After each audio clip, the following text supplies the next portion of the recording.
എൻ്റെ ജ്യേഷ്ഠന് ഒരു പരിക്ക് പറ്റിയപ്പോൾ ദുബായിൽ നിന്ന് ആദ്യം രക്തം കൊടുത്ത ഹുസൈൻ എന്ന് പറഞ്ഞ സുഹൃത്താണ്. ഇതാണ് മലയാളിയുടെ ഒരു മനസ്സ്. ജാതിയുടെയും മതത്തിൻ്റെയും പേരിൽ തമ്മിൽ തല്ലായിരിക്കും. അത് മാത്രമല്ല, മനുഷ്യന് സ്വതന്ത്രമായി ചിന്തിക്കാനോ സംസാരിക്കാനോ പോലും പറ്റാത്തൊരവസ്ഥയിൽ, അത് മുസ്ലിംസിനോ ക്രിസ്ത്യാനിറ്റിക്കോ മാത്രമല്ല, ഹിന്ദുസിന് പോലും വൃത്തത്തിനുള്ളിൽ മാത്രം ഒതുങ്ങിക്കഴിയാൻ ആഗ്രഹിക്കാത്ത ഒരു കൂട്ടം ജനങ്ങൾക്ക് ഇതേമാതിരി ജാതിയുടെയോ മതത്തിൻ്റെയോ മാത്രം ചട്ടക്കുള്ളിലേക്ക് ഒതുങ്ങാൻ എങ്ങനെ കഴിയും? അത് കേരളത്തിൻ്റെ നാശവും നമ്മൾ മതേതര സ്വഭാവത്തിൻ്റെ നാശവുമായിരിക്കും. നമ്മൾ ഏക സ്വഭാവവും ഏകമാനവും ഒക്കെയുള്ള ചിന്തകൾക്ക് അതീതമായി അത് ഒരു എന്താ പറയുക ഹിന്ദുത്വ ചിന്തകളിലേക്കും ഒക്കെ മാറിപ്പോകാൻ സാധ്യതയുണ്ട്. പക്ഷെ ഇത് കേരളം തിരിച്ചറിയുന്നു എന്നതാണ് കേരളത്തിൻ്റെ ഒരു വലിയൊരു പ്രതീക്ഷ.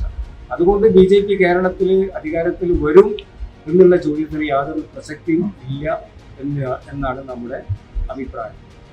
മറ്റുള്ള സംസ്ഥാനങ്ങളിൽ പോലെയല്ല കേരളം. കേരളത്തിലെ ജനങ്ങൾ, ഇന്ത്യയിലെ ജനങ്ങൾക്ക്, ഇന്ത്യക്ക് തന്നെ ഒരു മാതൃകയാണ് കേരളം.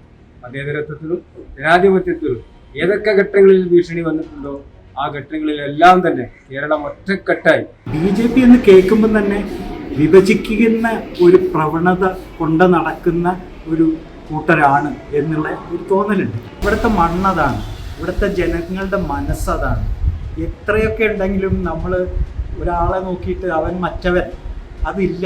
ഇവിടെ അങ്ങനെ ആ മറ്റവൻ ചിന്ത ഇവിടെ വളർത്തിയെടുക്കാനായിട്ട് സാധിക്കില്ല എന്നുള്ളത് തന്നെ. എമ്പുരാൻ സിനിമ തന്നെ എടുത്തു കഴിഞ്ഞാൽ ആ എമ്പുരാൻ സിനിമ കട്ട് ചെയ്യുന്നതിന് മുമ്പ് അത് കാണാൻ വേണ്ടിയിട്ട് തിയേറ്ററിനകത്തേക്ക് ആളുകൾ ഇടിച്ചു കയറിയിട്ടുള്ള സുരേഷ് ഗോപിയൊക്കെ നമുക്ക് മീഡിയയ്ക്ക് മുന്നിലൊക്കെ കാണിക്കുന്നത് വളരെ ഒരു കോമാളി രൂപത്തിലാണ് കേരളത്തിന്റെ പൊതുസമൂഹം കണ്ടിട്ടുള്ളത് എന്നുള്ളത്. രാജ്യത്തെ വിവിധ സംസ്ഥാനങ്ങളും രാജ്യവും ഭരിച്ചുകൊണ്ടിരിക്കുമ്പോൾ നമ്മൾ കണ്ടുകൊണ്ടിരിക്കുന്ന കാഴ്ചകൾ തന്നെ എന്തായിരിക്കും കേരളത്തിൽ ഭരണം കിട്ടിയാൽ എന്നോ അധികാരത്തിൽ വന്നതെന്നോ വ്യക്തമാണല്ലോ.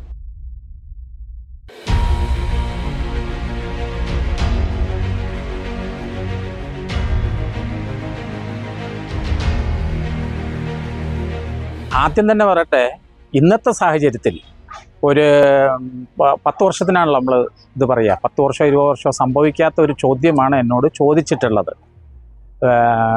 BJP പൊളിറ്റിക്സ് എന്നത് കേരളത്തിൻ്റെ മലയാളികളുടെ സാധാരണഗതി ബോധ നിലവാരത്തിന് ഇന്ന് ചിലപ്പോൾ ഒരു 5% യോജിക്കുന്നതായിരിക്കും, മാക്സിമം 10% യോജിക്കുന്നതായിരിക്കും. 90% യോജിക്കാത്തത് കൊണ്ട് തന്നെ നിങ്ങൾ പറഞ്ഞ എന്നോട് ചോദിച്ച ചോദ്യം ഭരണത്തിൻ്റെ അതിന് വലിയ പ്രസക്തിയില്ല എന്നുള്ളതാണ് ആദ്യമായി പറയാനുള്ളത്. പിന്നെ ഞാനും നിങ്ങളും തമ്മിലുള്ള വ്യത്യാസം, നിങ്ങൾ ചിലപ്പോൾ ജോസഫ് ആയിരിക്കും, ഇയാൾ ചിലപ്പോൾ ഹുസൈൻ ആയിരിക്കും. എൻ്റെ ജ്യേഷ്ഠന് ഒരു പരിക്ക് പറ്റിയപ്പോൾ ദുബായിൽ നിന്ന് ആദ്യം രക്തം കൊടുത്ത ഹുസൈൻ എന്ന് പറഞ്ഞ സുഹൃത്താണ്. ഇതാണ് മലയാളിയുടെ ഒരു മനസ്സ്. അതുകൊണ്ട് തന്നെ BJP പൊളിറ്റിക്സിന് കേരളത്തിൽ സ്ഥാനം ഇല്ല. അതുകൊണ്ട് വളരെ വൈകും. BJPക്ക് ഭരണം കിട്ടിയാലുള്ള അവസ്ഥ എന്ന് പറഞ്ഞാൽ ഹിന്ദു പാനി, മുസ്ലിം പാനി, ക്രിസ്ത്യൻ പാനി, വിവിധ പാനികളുണ്ടാവും. നാം ജീവിക്കുന്ന സാഹചര്യം തന്നെ വിവിധ രൂപത്തിൽ മാറും എന്നതാണ് ഏറ്റവും പ്രധാനപ്പെട്ട അവസ്ഥ. ക്രിക്കറ്റ് കളി ചിലപ്പോൾ വേർതിരിച്ചുകൊണ്ടായിരിക്കും. ചിലപ്പോൾ മുസ്ലിംസിൻ്റെ ക്രിക്കറ്റ്, ഹിന്ദുസിൻ്റെ ക്രിക്കറ്റ്, ഇങ്ങനെ ക്രിക്കറ്റ് മാറും, ഫുട്ബോൾ കളി മാറും. മീൻസ് കൂട്ടായ്മ എന്നത്, മനുഷ്യൻ എന്നത് ഇല്ലാതെ ആവുന്ന ഒരു അവസ്ഥ വരും മലയാളികളുടെ നോട്ടത്തിൽ. മറ്റെല്ലാ ഇപ്പോൾ ഇന്ത്യയിലെ പല പശ്ചാത്തലത്തിലും മനുഷ്യന്മാർ ജീവിക്കുന്നുണ്ട്, ഇല്ലേ നമ്മൾ ചോദിക്കും. പക്ഷേ മലയാളിയുടെ അഭിപ്രായത്തിൽ മനുഷ്യൻ എന്നത് മരിക്കുന്ന അവസ്ഥയായിരിക്കും BJP ഭരണം കേരളത്തിൽ വന്നാൽ. ഞാൻ പിന്നിലേക്ക് കൊണ്ടുപോകാം. വിചാരധാര, സംഘപരിവാർ, RSS എന്നിവ അവരുടെ ബേസിക്കൽ സാധനം വിചാരധാരയാണ്. വിചാരധാരയിൽ പറഞ്ഞ 3 പ്രധാനപ്പെട്ട ഇല്ലാതാക്കണം എന്ന് പറയണം, നാമാവശേഷമാക്കണം എന്ന് പറയുന്നത് മുസ്ലിംസ്, ക്രിസ്ത്യൻസ്, കമ്മ്യൂണിസം ആണ്. 3ാമതാണ് കമ്മ്യൂണിസം. എങ്കിലും കേരളത്തിൻ്റെ പശ്ചാത്തലത്തിൽ ആ പുരോഗമന സ്വഭാവത്തിലുള്ള ചിന്ത, പുരോഗമന പ്രസ്ഥാനങ്ങളുടെ ചിന്ത, അത് CPIM CPI എന്ന കമ്മ്യൂണിസ്റ്റ് മാത്രമല്ല, ഇപ്പോൾ ജനാധിപത്യ രീതിയിലുള്ള പുരോഗമന ചിന്ത ഇവിടെ കോൺഗ്രസ്സുകാർക്കും മറ്റ് രാഷ്ട്രീയ പാർട്ടികൾക്കും ഒക്കെ തന്നെയുണ്ട്. അപ്പോൾ ജനാധിപത്യ രൂപത്തിൽ, മതേതരത്വ രൂപത്തിൽ ചിന്തിക്കുന്നതാണ് ബഹുഭൂരിപക്ഷം വരുന്ന പ്രതിപക്ഷത്തും ഭരണപക്ഷത്തും ഒക്കെയുള്ള കേരളത്തിലെ രാഷ്ട്രീയ പാർട്ടികൾ. അതുകൊണ്ടാണ് അങ്ങനെ ഒരു അഭിപ്രായം. കേരളത്തിൽ BJPക്ക് തൽക്കാലം ഭരണം കിട്ടൂല എന്നുള്ളതാണ് ആദ്യത്തേത്. രണ്ടാമത് ഭരണം കിട്ടുകയാണെങ്കിൽ ഇപ്പോൾ വലിയൊരു കലാപം നടക്കുന്നതായിരിക്കും തോന്നുന്നത്. കാരണം മനുഷ്യന് സ്വതന്ത്രമായി ചിന്തിക്കാനുള്ള കഴിവ് ഏറ്റവും കൂടുതലുള്ളത് കേരളത്തിലാണ്. അപ്പം അവർ വ്യക്തമായി ഇവിടെ കുറേ ജാതിയുടെയോ മതത്തിൻ്റെയോ ഒന്നും അതിരൂക്ഷമായ ഒരു പ്രശ്നങ്ങളില്ലാതെ നടന്നു പോകുന്ന ഒരു സ്ഥലത്ത് ജാതിയുടെയും മതത്തിൻ്റെയും പേരിൽ തമ്മിൽ തല്ലായിരിക്കും. അത് മാത്രമല്ല മനുഷ്യന് സ്വതന്ത്രമായി ചിന്തിക്കാനോ സംസാരിക്കാനോ പോലും പറ്റാത്തൊരവസ്ഥയിൽ, അത് മുസ്ലിംസിനോ ക്രിസ്ത്യാനിറ്റിക്കോ മാത്രമല്ല ഹിന്ദുസിന് പോലും, അതായത് ഒരു ബ്രാഹ്മിൺസിൻ്റെ താഴത്തേക്കുള്ള ആളുകൾക്ക് ഇവിടെ താമസിക്കാൻ പറ്റില്ല, സ്വതന്ത്രമായി ഭക്ഷണം കഴിക്കാൻ പറ്റില്ല, പിന്നെ സ്വതന്ത്രമായി സംസാരിക്കാൻ കഴിയില്ല. അങ്ങനത്തെ അവസ്ഥയിലേക്ക് ഇവിടെ എത്തും എന്നതുകൊണ്ട് മിക്കവാറും ഇടതുപക്ഷ സ്വഭാവമുള്ള ഈ കേരളത്തിൽ ഒരു അധികാരത്തിൽ വരാൻ വളരെ വളരെ പ്രയാസമാണ്. വർഗീയത കൂട്ടാൻ അവർ ശ്രമിക്കുന്നുണ്ട്, അതിൻ്റെ ആളുകളെ വെച്ച് ഇവിടെ കലാപങ്ങൾ ഉണ്ടാക്കാനും അവർ ശ്രമിച്ചുകൊണ്ടിരിക്കുന്നുണ്ട്. എന്നാൽ ഇവിടെ അത് നടക്കില്ല എന്നാണ് തോന്നുന്നത്. അതിൻ്റെ ഉത്തമ ഉദാഹരണമാണല്ലോ അവരുടെ എന്താണ് ഇത് കുറഞ്ഞു വരുന്നത്. അവർക്കുള്ള ജനത്തിൻ്റെ അംഗീകാരം കുറഞ്ഞു വരില്ല ഇപ്പോൾ ചെയ്തുകൊണ്ടിരിക്കുന്നത്. അത് മാത്രമല്ല, എങ്ങനെയാണ് സ്വതന്ത്രമായി ചിന്തിക്കുന്ന ഒരു വൃത്തത്തിനുള്ളിൽ മാത്രം ഒതുങ്ങിക്കഴിയാൻ ആഗ്രഹിക്കാത്ത ഒരു കൂട്ടം ജനങ്ങൾക്ക് ഇതേമാതിരി ഒരു ജാതിയുടെയോ മതത്തിൻ്റെയോ മാത്രം ചട്ടക്കുള്ളിലേക്ക് ഒതുങ്ങാൻ എങ്ങനെ കഴിയും? എനിക്ക് തോന്നുന്നില്ല. ഇവിടെ എല്ലാ ജാതിയുടെയും മതത്തിൻ്റെയും ഒരു സമൂഹമാണ് ഇവിടെ എന്ന് കരുതി എനിക്ക് തോന്നുന്നില്ല ഇപ്പം തൽക്കാലം അവർ വരുമെന്ന്. വന്നു കഴിഞ്ഞാൽ തന്നെ മിക്കവാറും എല്ലാവരുടെയും വായ മൂടിക്കെട്ടുമ്പോൾ ഒരു കലാപം ഉണ്ടാകാനുള്ള സാധ്യത കൂടുതലാണ്. പടം ഇറങ്ങിയാൽ മാത്രമല്ല ഒരു സ്വതന്ത്രമായി സംസാരിക്കാൻ പോലും പറ്റാത്തൊരവസ്ഥ. പടം ഇറങ്ങുന്നത് പിന്നെയല്ലേ. പടം ഇറങ്ങുക എന്ന് പറയുന്നത് അവരെല്ലാം നിന്നും കണ്ടിട്ടുണ്ടാവും ചിലപ്പോഴും അവർക്കെതിരായിട്ടില്ല. അതിപ്പോൾ ഒരു ഏകാധിപത്യ സ്വഭാവമുള്ള ഏത് പാർട്ടി ആയിക്കഴിഞ്ഞാലും അവർക്കെതിരായിട്ട് വരുമ്പോൾ അവരതിനേക്കാൾ തട്ടിമാറ്റും, അവർ വെട്ടിമാറ്റും, നിങ്ങളെ വായ അടപ്പിക്കും, എല്ലാം അവർ ചെയ്യും. കഴിയുമെങ്കിൽ നിങ്ങളെ ഇല്ലാതാക്കാൻ അവർ ശ്രമിക്കുകയും ചെയ്യും. അത്തരം ഒരവസ്ഥയിലേക്ക് പോയാൽ മനുഷ്യത്വം നഷ്ടപ്പെടും. വേറെന്താണ്, വെറും ജാതി മതത്തിൻ്റെ ഉള്ളിൽ ഒതുങ്ങിക്കൂടേണ്ടി വരും. ഇത് പ്രത്യേകിച്ച് അവർ മുസ്ലിംസിനെ ആദ്യം ഒഴിവാക്കും, ക്രിസ്ത്യാനിനെ ഒഴിവാക്കും, പിന്നീട് സ്വതന്ത്ര സ്വഭാവമുള്ള ഒരു BJP എന്ന് പറയുന്ന പ്രസ്ഥാനത്തെ നിയന്ത്രിക്കുന്നത് RSS ആണ്. RSSന്റെ തത്വശാസ്ത്രവും പ്രവർത്തനങ്ങളും എല്ലാം പരിശോധിച്ചാൽ അത് എത്രമാത്രം ജനാധിപത്യ വിരുദ്ധമാണ്, മതേതര വിരുദ്ധമാണ്, മാനവിക വിരുദ്ധമാണ്, സവർണാധിപത്യത്തിന് എത്രമാത്രം അത് അനുകൂലമാണ് എന്നൊക്കെ നമുക്ക് വിലയിരുത്താനാണ്. അപ്പോൾ അങ്ങനെയുള്ള ഒരു പ്രസ്ഥാനം കേരളത്തിൽ തഴച്ചു വളരുക എന്ന് പറയുമ്പോൾ അത് അധികാരത്തിൽ എത്തിച്ചേരുക എന്നൊക്കെ പറയുന്നത് അത്യന്തം ആപത്തരായി. മറ്റു സംസ്ഥാനങ്ങളിൽ നിന്ന് വിഭിന്നമായ ഒട്ടേറെ നേട്ടങ്ങൾ കൈവരിച്ച ഒരു സംസ്ഥാനമാണല്ലോ കേരളം. ജനാധിപത്യത്തിന്റെ കാര്യത്തിൽ, മതനിരപേക്ഷതയുടെ കാര്യത്തിൽ, ജനങ്ങളുടെ സാക്ഷരതയുടെ കാര്യത്തിൽ എല്ലാം ഏറെ മുന്നോട്ട് പോയിട്ടുള്ള ഒരു സംസ്ഥാനം എന്ന നിലയ്ക്ക് ഇവരുടെ അധികാരം അതിനെല്ലാം എതിരായി പ്രയോഗിക്കപ്പെടുമ്പോൾ വലിയ ആഘാതം കേരളീയ സമൂഹത്തിന് ഏറ്റുവാങ്ങേണ്ടതായിട്ട് വരും. മാത്രമല്ല, ജനങ്ങള് വിവിധ ജാതി മതസ്ഥരായിട്ടുള്ള ആളുകൾ വളരെ സൗഹാർദ്ദത്തോടുകൂടി ഒന്നിച്ച് താമസിക്കുന്ന ഒരു പ്രദേശം കൂടിയാണ് കേരളം. അതതിന്റെ പാരമ്പര്യത്തിന്റെ ഭാഗമായി തന്നെ വന്നിട്ടുള്ളതാണ്. സുരക്ഷ ഒരാളുടെയും ഇന്ന് ഒരു ആദിയുള്ള കാര്യമല്ല. ഇന്ന സ്ഥലത്ത് അയൽവാസി ഏതെങ്കിലും പ്രത്യേക സമുദായക്കാരനാണ് എന്നുള്ളതോ പ്രത്യേക ജാതിയിൽപ്പെട്ടയാളാണോ എന്നുള്ളതൊന്നും എൻ്റെ താമസ സ്ഥലം സെലക്ട് ചെയ്യുന്നതിന് എനിക്കൊരു ആദിയായി വേണ്ടിയില്ല. അതുകൊണ്ട് തന്നെ ജനങ്ങൾ ഇടകലർന്ന് താമസിക്കുന്ന ഒരു പ്രദേശം എന്ന നിലയ്ക്ക് അവിടെ ഈ വർഗീയതയുടെ വ്യാപനം എന്ന് പറയുന്നത് സാമൂഹ്യ അന്തരീക്ഷത്തെ ആകെ കലുഷിതമാക്കുന്നതിന് മാത്രമേ ഉപകരിക്കൂ. അതുകൊണ്ട് അത്തരൊരു നാള് ഉണ്ടാകാതിരിക്കട്ടെ എന്ന് ആഗ്രഹിക്കാനും അതിനുവേണ്ടി പ്രവർത്തിക്കാനും മാത്രമേ നമുക്ക് കഴിയൂ. അവര് പടത്തിന് മാത്രം അവര് എല്ലാ ജനാധിപത്യ ആശയങ്ങളെയും പുരോഗമന ആശയങ്ങളെയും എല്ലാം ഭയപ്പെടുകയാണ്. അതെല്ലാം മുന്നോട്ട് വയ്ക്കുന്ന പ്രസ്ഥാനം എത്ര ചെറുതാണെങ്കിൽ പോലും അതിനെ അവർ വല്ലാതെ ഭയപ്പെടുകയാണ്. കാരണം ആശയങ്ങളുടെ ശക്തിയെ സംബന്ധിച്ച് അവർക്ക് നല്ല ബോധ്യമുണ്ട്. അതുകൊണ്ട് ആ ആശയങ്ങൾ ഉയർത്തുന്ന വ്യക്തികളെ, പ്രസ്ഥാനങ്ങളെ എല്ലാം അവരുടെ പിന്തുണയുടെ കാര്യത്തിൽ എത്ര ചെറുതാണെങ്കിൽ പോലും അവർ ഭയപ്പെടുകയാണ്. ഇന്ത്യയുടെ വിവിധ സംസ്ഥാനങ്ങളിൽ ഈ സംഘപരിവാരത്തിന്റെ ഇടപെടലുകളാൽ ജീവൻ നഷ്ടപ്പെടുത്തേണ്ടി വന്ന കലാ, സാഹിത്യ, സാംസ്കാരിക പ്രവർത്തകരെ എല്ലാം പരിശോധിച്ചാൽ അവരൊന്നും ആ സംസ്ഥാനങ്ങളിലെ അതിപ്രബലമായ വിഭാഗത്തെ ആകെ പ്രതിനിധീകരിക്കാനായിരുന്നില്ല. പക്ഷെ അവരുടെ ആശയത്തിന് ശക്തി, ഇന്നില്ലെങ്കിൽ നാളെ അത് സമൂഹത്തിന് സ്വീകാര്യമാവും എന്നൊരു ഭയപ്പെടൽ ആണ് അവരുടെ ഭാഗത്തുണ്ടാകുന്നത്. അതുകൊണ്ട് ഇല്ലായ്മ ചെയ്യുക എന്നതിലാണ് അവർ ഊന്നുന്നത്.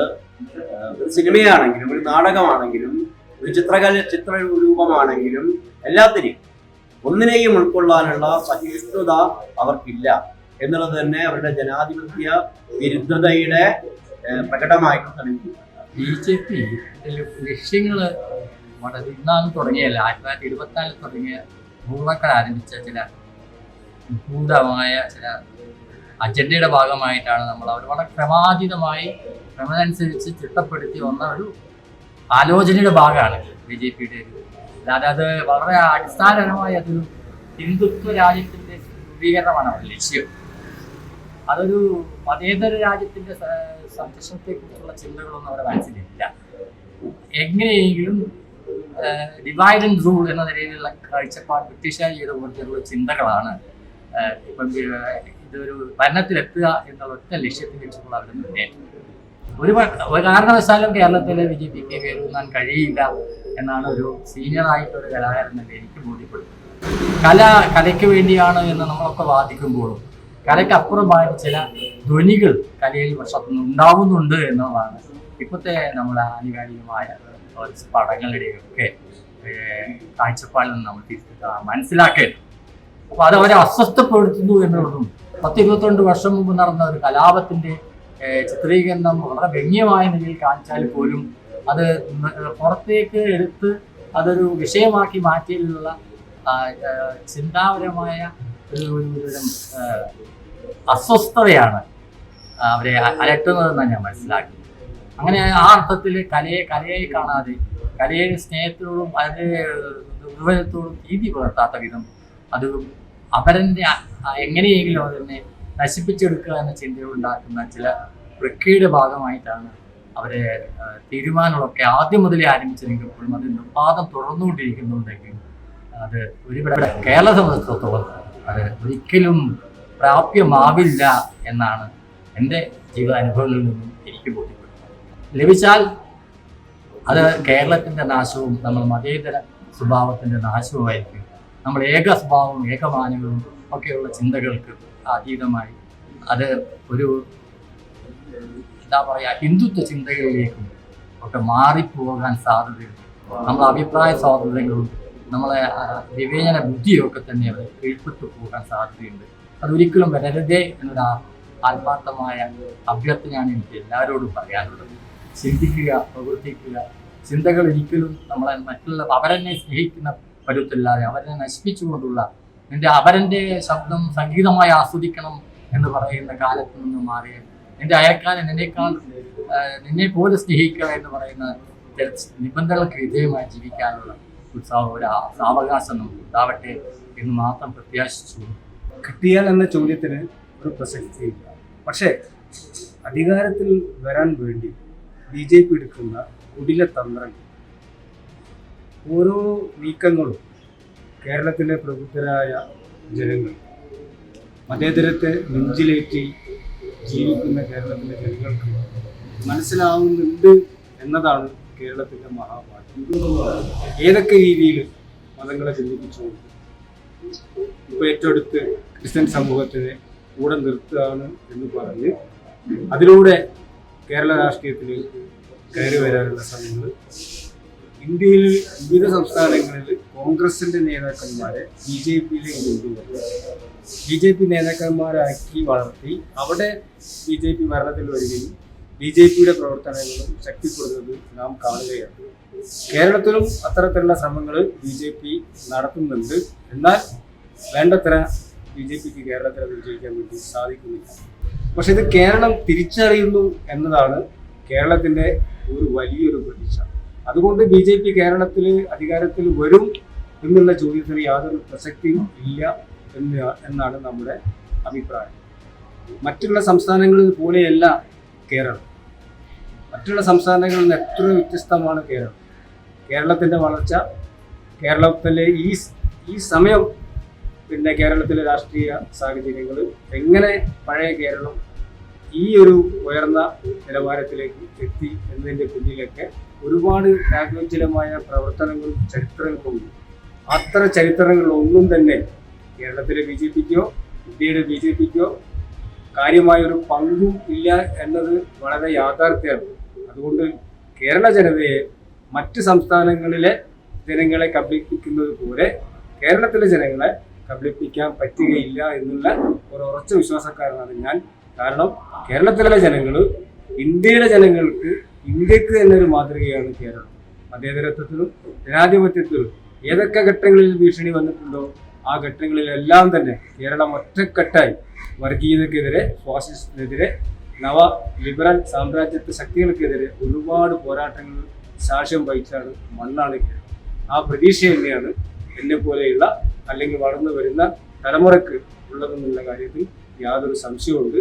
അതുകൊണ്ട് ഇതൊരു കണക്കിന് പറഞ്ഞാൽ ഒരു സയൻസ് ഫിക്ഷൻ പോലെയാണ് എനിക്ക് തോന്നുന്നത്. ഭരണം ലഭിച്ചാൽ, BJPക്ക് ഭരണം ലഭിച്ചാൽ എന്ന് പറയുന്നത് നമ്മൾ മെയിൻ സ്ട്രീം സിനിമയിൽ കേട്ടൊരു ഡയലോഗുണ്ട്, എത്ര ഭംഗിയുള്ള നടക്കാത്തൊരു സ്വപ്നം. അതെന്തോ ആയിക്കോട്ടെ, പക്ഷേ അങ്ങനെ ഒരു ഭരണം ലഭിക്കണം എന്നുണ്ടെങ്കിൽ ജനസമ്മിതിയാണ് ഏറ്റവും പ്രധാനമായിട്ടും വേണ്ടത്. അപ്പം ഇത് കേരളത്തെ സംബന്ധിച്ച് പറയുകയാണെങ്കിൽ, ഒരു ആവറേജ് മലയാളിയെ സംബന്ധിച്ച് പറയുകയാണെങ്കിൽ, എന്തുകൊണ്ടാണ് അവൻ്റെ ഉള്ളിൽ ഇവർ കേരളം ഭരിക്കാനായിട്ടുള്ള പ്രാപ്തി ഇല്ലാത്ത ഒരു സംഘം ആളുകളാണ് എന്നുള്ള തോന്നൽ വളരെ കൃത്യതയോടുകൂടി, അവരുടെ മനസ്സിൽ വളരെ കൃത്യതയോടുകൂടി ഉണ്ട്. അതിൻ്റെ കാരണം നമ്മളെ ചരിത്രം തന്നെയാണ്. കേരളം വളർന്നു വന്നിട്ടുള്ള ചരിത്രം, നവോത്ഥാനം തൊട്ട് ഇങ്ങോട്ടേക്ക് വന്നിട്ടുള്ള ചരിത്രങ്ങൾ.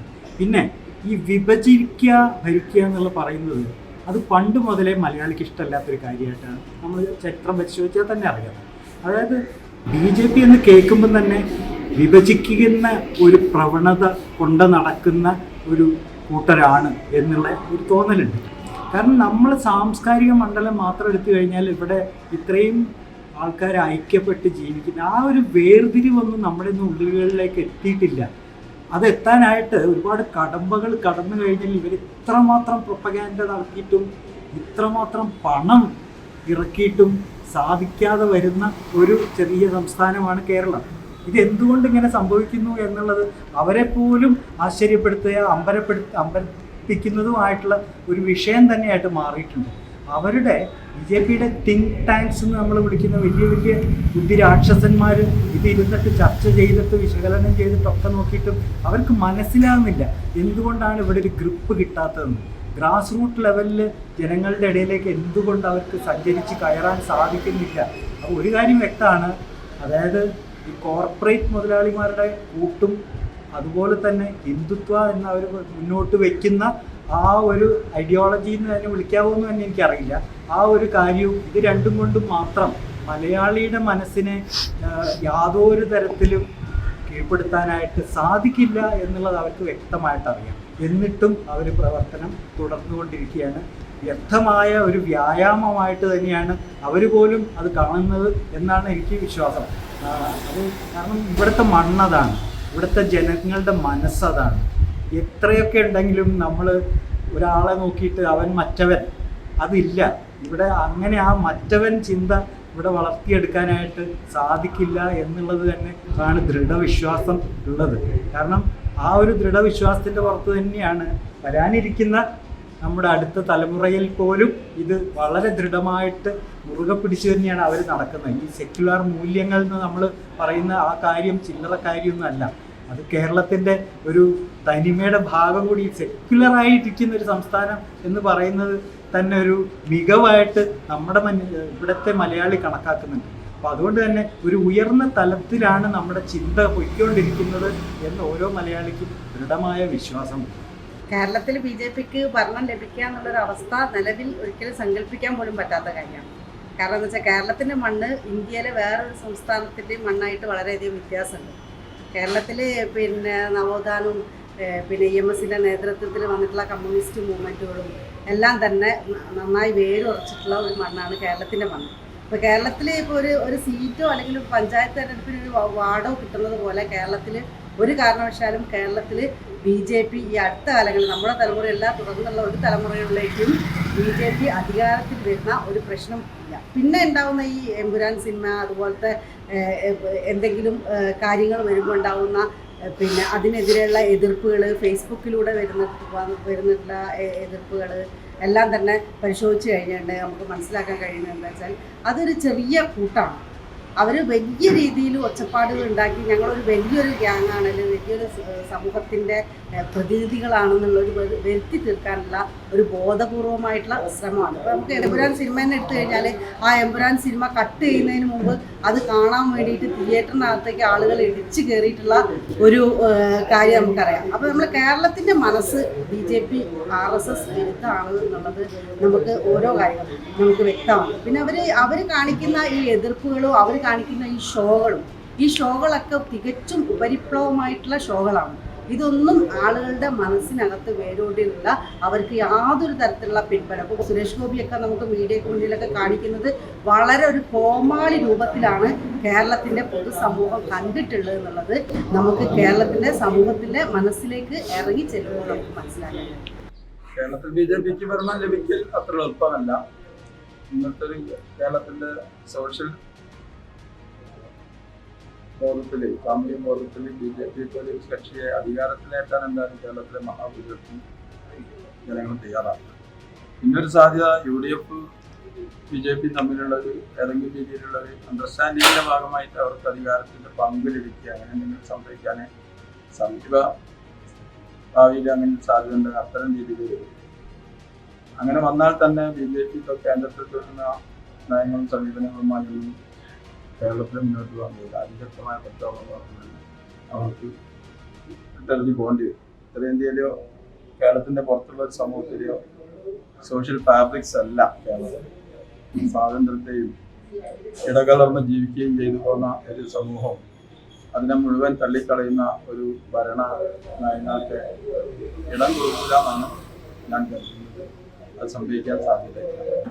BJPക്ക് കേരളം പോലും സംസ്ഥാനത്ത് കിട്ടിയാൽ എന്ന് പറയുമ്പോൾ നിലവിൽ BJPക്ക് രാജ്യത്തെ വിവിധ സംസ്ഥാനങ്ങളും രാജ്യവും ഭരിച്ചുകൊണ്ടിരിക്കുമ്പോൾ നമ്മൾ കണ്ടുകൊണ്ടിരിക്കുന്ന കാഴ്ചകൾ തന്നെ എന്തായിരിക്കും കേരളത്തിൽ ഭരണം കിട്ടിയാൽ എന്നോ അധികാരത്തിൽ വന്നതെന്നോ വ്യക്തമാണല്ലോ. നാളിതുവരെ BJP സർക്കാരുകൾ ഇപ്പോൾ കേന്ദ്രത്തിലായാലും വിവിധ സംസ്ഥാനങ്ങളിലും കാട്ടിക്കൂട്ടിക്കൊണ്ടിരിക്കുന്ന ആവിഷ്കാര സ്വാതന്ത്ര്യത്തിലും മതന്യൂനപക്ഷങ്ങൾക്കെതിരെ നടന്നുകൊണ്ടിരിക്കുന്ന ബീഭത്സമായ ഭീകരമായ നമ്മൾ കണ്ടുകൊണ്ടിരിക്കുകയാണ്. ഇതിനും ഭിന്നമായ ഒരവസ്ഥ കേരളത്തിൽ അധികാരത്തിൽ വന്നാൽ ഇതിലും ബീഭത്സമായിരിക്കും എന്നുള്ള കാര്യത്തിൽ സംശയമാണ്. ആവിഷ്കാര സ്വാതന്ത്ര്യം എന്ന് പറഞ്ഞാൽ ഞാൻ നേരത്തെ പറഞ്ഞ പോലെ തന്നെ വിവിധ സംസ്ഥാനങ്ങളിൽ വിവിധ സിനിമകൾ, വിവിധ ആവിഷ്കാരങ്ങൾക്ക് നേരത്തെ രാജ്യത്ത് നടന്നിട്ടുള്ള സംഭവങ്ങൾ നമ്മുടെ മുമ്പിലുണ്ട്. ഇപ്പൊ ഏറ്റവും റീസെന്റ് ആയിട്ടുള്ള എമ്പുരാൻ സിനിമയ്ക്കെതിരെ അതിൽ അവരുടെ ഹിന്ദുത്വ രാഷ്ട്രീയത്തിനെതിരായിട്ടുള്ള പരാമർശങ്ങളും ആവിഷ്കാരമാണെന്ന് പറഞ്ഞിട്ട് അതിനെതിരെ ആഗ്രഹത്തിൽ നമ്മൾ കാണുന്നു. അപ്പോൾ ഒരു പുതിയൊരു തുടക്കം ഹിന്ദുത്വ ശക്തികളെ സംബന്ധിച്ച് വേണ്ടതില്ല. നാളിതുവരെ രാജ്യത്ത് അനുവർത്തിച്ച ആവിഷ്കാര സ്വാതന്ത്ര്യത്തിനെതിരെയുള്ള എണ്ണമറ്റ കടന്നാക്രമണങ്ങൾ നമ്മളുടെ മുമ്പിലുണ്ട്. ഇതിലും വ്യത്യസ്തമായിട്ട് എന്തെങ്കിലും പറയേണ്ടതുണ്ടോ എന്നുള്ളതാണ്.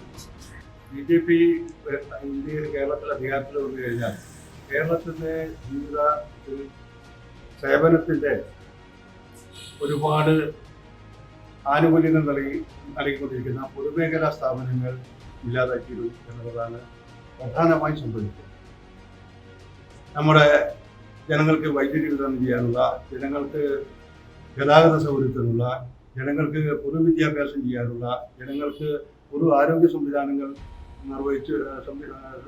സൗകര്യങ്ങൾ നിർവഹിച്ചു പോകാനുള്ള സംവിധാനങ്ങളൊക്കെ തന്നെ സ്വകാര്യവൽക്കരിക്കപ്പെടും എന്നുള്ളതാണ് പ്രധാനമായിട്ട് സംഭവിക്കുക. അതിനിടയ്ക്ക് ജനങ്ങൾക്ക് അതിനിടയിൽ ഉണ്ടാകുന്ന കാര്യം ജനങ്ങളുടെ പഴയ ജീവിത മൂല്യങ്ങൾ എന്നുള്ള രൂപത്തിൽ അവർക്കിടയിലേക്ക് നമ്മൾ കൈവിട്ട ചില പരമ്പരാഗത മൂല്യങ്ങൾ അല്ലെങ്കിൽ പാരമ്പര്യത്തിൻ്റെ അഴുകിയ അല്ലെങ്കിൽ ജീർണിച്ച മൂല്യങ്ങൾ പുനരാനയിക്കപ്പെടും എന്നുള്ളതാണ് ഒരു കാര്യം.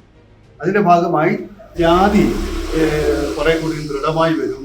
അതേപോലെ തന്നെ പഴയ ആചാരാനുഷ്ഠാനങ്ങൾ വരും. അങ്ങനെ പടിപടിയായിട്ട് അതൊക്കെ തന്നെ സ്വാഭാവികമാണ്, വലിയ കുഴപ്പം പിടിച്ചതല്ല എന്ന ബോധത്തിലേക്ക് ആളുകളെ കൊണ്ടുവരികയും അവരെ കൊണ്ട് അത് അനുഷ്ഠിപ്പിക്കുകയും ചെയ്യും എന്നുള്ളതാണ്. മൊത്തത്തിൽ പറഞ്ഞാൽ RSSന്റെ പ്രത്യയശാസ്ത്രമായിട്ടുള്ള ജാതി ബ്രാഹ്മണ്യം തെറ്റിദ്ധരിക്കരുത്.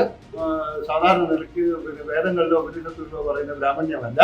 പകരം ജാതി ബ്രാഹ്മണ്യം എന്ന് മനുസ്മൃതി തുടങ്ങിയിട്ടുള്ള സ്മൃതി പുരാണങ്ങളിലൂടെ വികസിപ്പിച്ചെടുത്തിട്ടുള്ള അല്ലെങ്കിൽ അരക്കെട്ടുറപ്പിക്കാൻ ശ്രമിച്ചിട്ടുള്ള ബ്രാഹ്മണ്യം, ആ ജാതി ബ്രാഹ്മണ്യം പ്രാവർത്തികമാക്കും എന്നുള്ളതാണ് കാര്യം.